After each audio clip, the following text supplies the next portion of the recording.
लोगोफोर नोंथांमोननि आथोनाबो स्ट्रं नङा नामा एबा उन्दै आरो फिसाथार नामा जायनि जाहोनाव नोंथांमोना गावनि हिन्जाव एबा गार्लफ्रेन्डखौ गोजोन होनो हाया नामा? अब्ला लोगोफोर जों नैबे भिडिअआव मोननैसो आथोन गेदेर आरो गोलाव खालामनो हानाय मुलिनि मुंफोरखौ खोन्थागोन।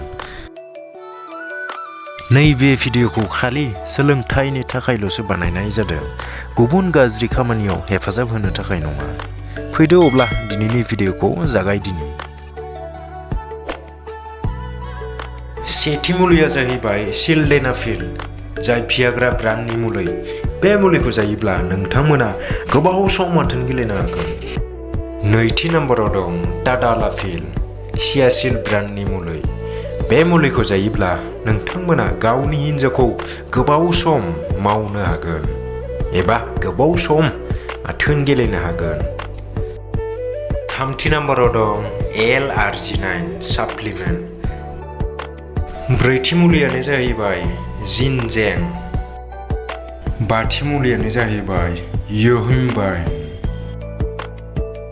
लोगोफोर, आं मानो नैबे भिडिअआव गले गले बुंदों गोबाव सम आथोन गेलेनो हागोन होननानै, बेनि गुबै जाहोनानो जाहैबाय जोङो माब्लाबाबो गावनि आथोनखौ गेदेर आरो गोलाव खालामनो हाया, स्ट्रंखौ खालामनो हायो एबा जों गोबाव सम आथोन गेलेनो हानाय पावारखौ बारायनो हायो, किन्तु जोङो माब्लाबाबो गावनि आथोनखौ गेदेर आरो गोलाव खालामनो हाया। दसे समायखौ गेदेर आरो गोलाव नुनो हागौ, नाथाय माब्लाबाबो गेदेर आरो गोलाव जाखानाय नङा।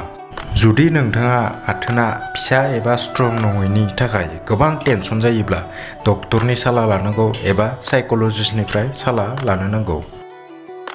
जोबथारनायाव आं बेखौनो बुंनो सानोदि नोंथांमोना जुदि माबाफोर मुलि इउज खालामोब्ला डक्टरनिफ्राय एडभाइस लानानै इउज खालामब्लानो जाबाय, नङाब्ला गोबां साइड इफेक्ट्सबो जाबावनो हागौ।